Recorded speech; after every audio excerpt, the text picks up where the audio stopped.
नमस्कार दोस्तों, कृष्णवाणी चैनल में आपका स्वागत है। आज आपका फिर से जीवन बदल देने वाली एक और ज्ञान से भरी कहानी, जीवन की तमाम छोटी बड़ी तमाम तरह की समस्याओं से परेशान इंसान को समाधान देगी। आज की हमारी कहानी है, कहते हैं कि दुनिया में मन सबसे ज्यादा शक्तिशाली चीज होता है। अगर किसी चीज को तुम पूरे मन से चाह लो तो तुम उसे हासिल कर सकते हो। ये मैं नहीं कहता, यह सभी महापुरुषों का कहना है। लेकिन अगर यह सत्य है, ये सच है, तो हम जो अपने मन से चाहते हैं वह हमें हासिल क्यों नहीं होता है। भाई, कोई भी इंसान अपने मन में तो दुख नहीं चाहेगा, लेकिन वो रहता तो दुखी है। हर इंसान अपने मन से तो कामयाब होना चाहता है, खूब पैसा कमाना चाहता है, लेकिन फिर भी वह कामयाब नहीं होता। भला ऐसा दुनिया में कौन इंसान होगा जो अपने मन में यह चाहेगा कि मैं नाकामयाब रहूं या मैं पैसा ना कमाऊं। सोचने की बात है तो इसमें दो चीज निकलकर सामने आती है। या तो वह महापुरुष गलत थे जिन्होंने यह बात बोली कि मन से चाहे हुई चीज हासिल हो जाती है, या फिर हम गलत हैं। आज की पोस्ट में मैं जो कहानी बताने वाला हूँ उसमें आपको एक ऐसा मंत्र मिलेगा। उसे समझने के बाद आपको एक ऐसा मंत्र का पता चलेगा जिससे आप यह समझ पाएंगे कि अपने मन से कोई भी चीज कैसे करवाई जाती है, मन में किसी भी बात का बीज कैसे बोया जाता है। यह इस कहानी से आपको अच्छी तरह से समझ में आ जाएगा और इससे आप यह भी समझ पाएंगे कि आकर्षण का नियम कैसे काम करता है। कहानी छोटी सी है लेकिन बहुत ही गहरी है। इस पोस्ट को पूरा लास्ट तक पढ़ना तो ही आप अच्छे से इस कहानी का पूरा लाभ ले पाएंगे। तो चलिए कहानी शुरू करता हूँ और समझते हैं कि मन का मंत्र। एक बार की बात है, एक आदमी के जीवन में सिर्फ दुख ही दुख थे। वह जो भी काम करता उस बेचारे का वह काम पूरा ही नहीं होता। घर में आता तो घर में कलेश बना रहता, किसी से कोई मदद मांगता तो कोई उसकी मदद नहीं करता। ऐसा लगता था कि चारों तरफ से उसके ऊपर दुख का पहाड़ टूट पड़ा है।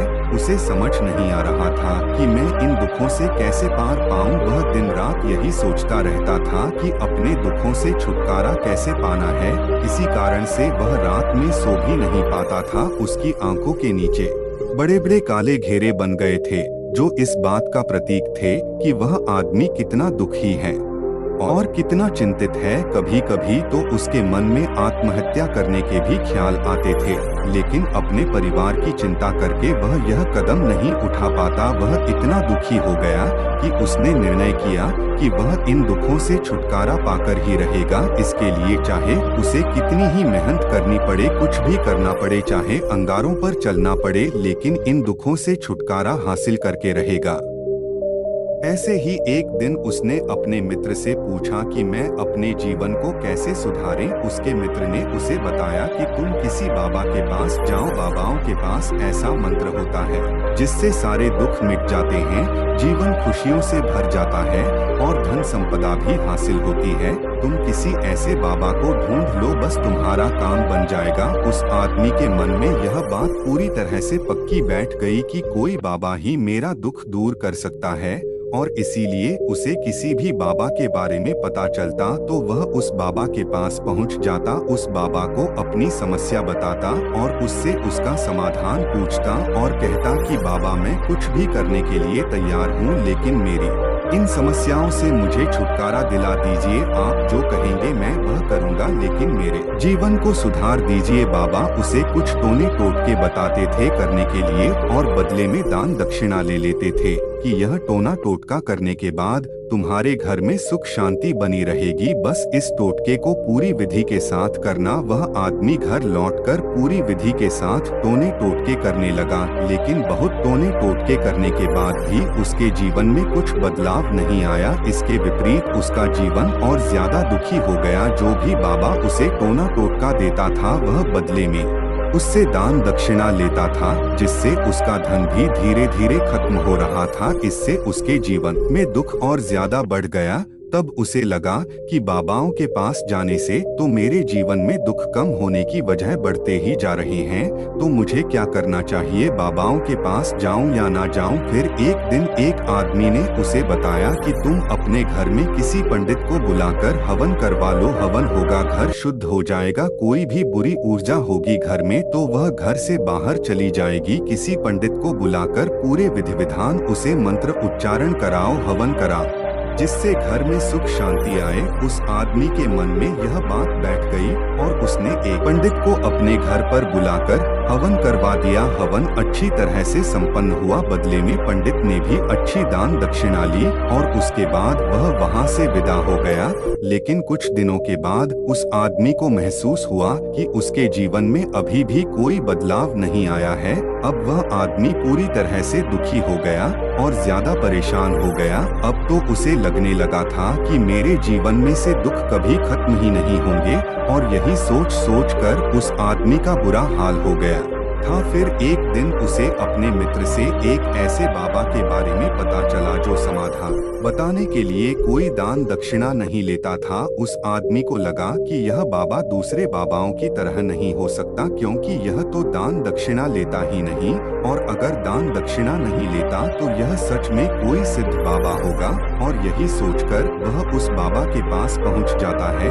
जब वह आदमी वहां पर पहुंचता है तो वह बाबा ध्यान में बैठे हुए थे। यह देखकर वह आदमी वहीं पर चुपचाप बैठकर ध्यान से बाहर आने का उनका इंतजार करने लगा। थोड़ी देर बाद बाबा ने आंखें खोली तो सामने एक दुखी और परेशान युवक को बैठे देखा। उसकी आंखों के नीचे काले घेरे देखकर ही समझ गया कि यह आदमी अपने जीवन से कितना परेशान है। उसे संबोधित करते हुए बाबा ने पूछा कि बच्चा क्या चाहते हो, बाबा के पास क्या लेने आए हो। उस आदमी ने कहा कि बाबा मैं अपने जीवन से बहुत परेशान हूँ, मैंने इन दुखों को दूर करने के लिए बहुत सारे रास्ते अपनाए, हर वो तरकीब करके देखे जो किसी बाबा ने मुझे बताई, हर वो काम किया जो कोई भी इंसान ने मुझसे करने को कहा, लेकिन मेरे जीवन में दुखों में कोई कमी नहीं आई। बाबा इसके विपरीत मेरे जीवन में दुखों में बढ़ोतरी हो गई है। मुझे समझ में नहीं आ रहा है कि मैं क्या करूं। कभी कभी तो मैं आत्महत्या करने की सोचता हूं, लेकिन मैं अपने परिवार की सोचकर मैं यह कदम नहीं उठाता हूं। मैंने आपके बारे में बहुत सुना है बाबा,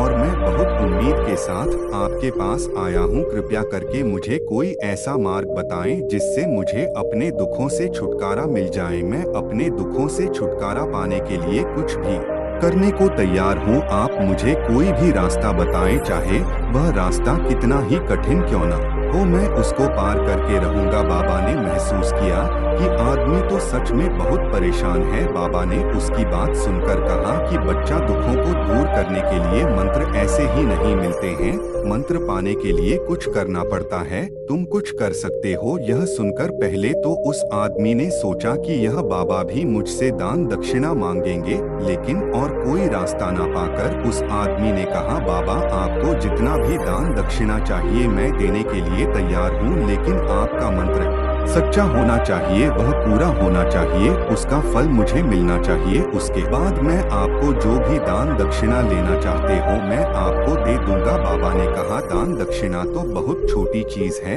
मुझे वह नहीं चाहिए। इस पर वो आदमी सोच विचार करके बोला, तो बाबा मैं अंगारों पर भी चलने के लिए तैयार हूँ, आप मुझे बस आज्ञा दीजिए। बाबा ने कहा कि अंगारों पर चलने वाली छोटी चीज मैं तुमसे नहीं कराने वाला हूँ, मैं जो तुमसे कराने वाला हूँ वह बहुत कठिन मंत्र है, उसे पूरा कर पाओगे। उसने कहा, बाबा आप मुझे बताइए तो सही, मुझे करना क्या होगा, मैं कुछ भी करने के लिए तैयार हूँ। इस पर बाबा ने उसे कहा कि यहाँ से जब तुम अपने घर जाओ तो रास्ते में अपने मन में यह दोहराते जाना कि मैं सुखी हूँ, मैं सुखी हूँ, बार बार अपने मन में यही दोहराना, और याद रहे जुबान पर यह नहीं आना चाहिए, यह सिर्फ मन में दोहराना है।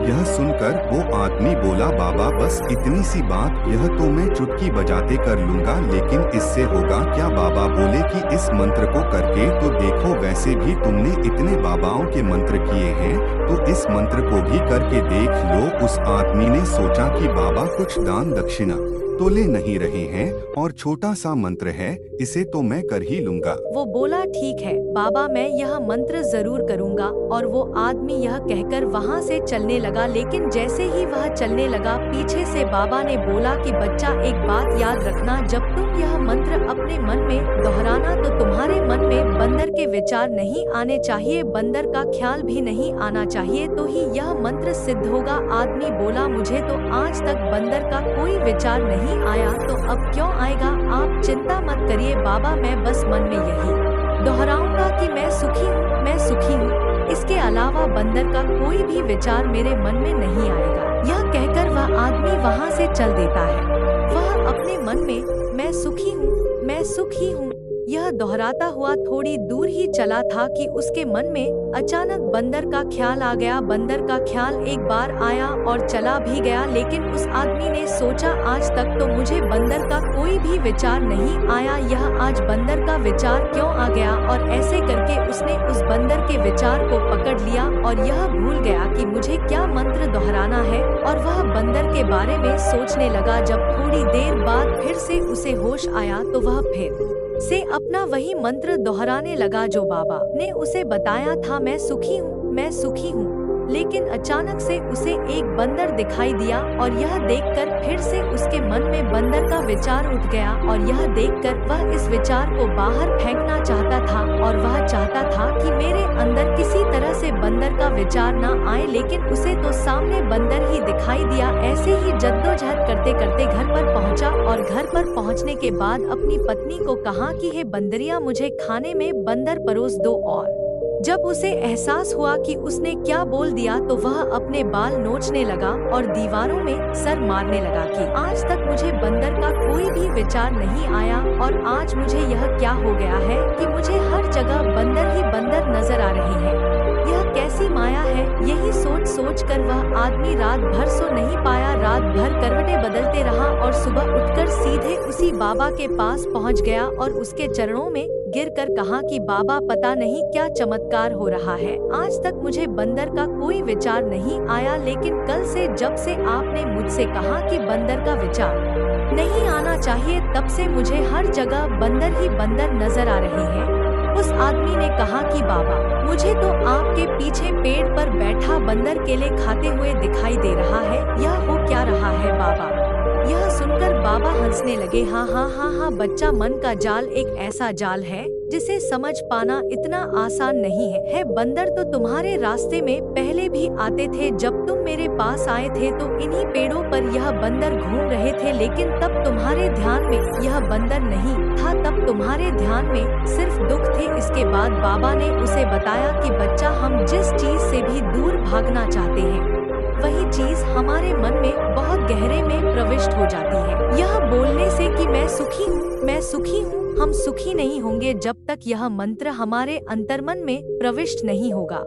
इस पर उस आदमी ने पूछा कि बाबा, लेकिन यह मंत्र हमारे अंतर्मन में प्रविष्ट कैसे होगा? यह सुनकर बाबा ने कहा कि बच्चा, अपने दुखों से लड़ना बंद कर दो। जब तक तुम अपने दुखों को दूर करने की सोचते रहोगे, तब तक वो दुख तुमसे चिपके रहेंगे, तब तक वो दुख तुम्हारे अंतर्मन पर अपना राज बनाए बैठे रहेंगे। और जिस दिन तुम उन दुखों के बारे में सोचना ही छोड़ दोगे, उन दुखों से छुटकारा ही नहीं पाना चाहोगे, उसी दुखों से छुटकारा पाने के बारे में सोचना छोड़ दो, तुम्हें दुखों से छुटकारा मिल जाएगा। अक्सर आदमी धूम्रपान छोड़ना चाहता है, शराब छोड़ना चाहता है, सुबह अपने आप से यह वादा करता है कि मैं कोई भी गलत काम नहीं करूँगा, लेकिन शाम को जब लौटता है तो नशे में चूर होकर लौटता है। ऐसा क्यों होता है? जो हम सोच रहे हैं वह पूरा कर ही नहीं पा रहे हैं।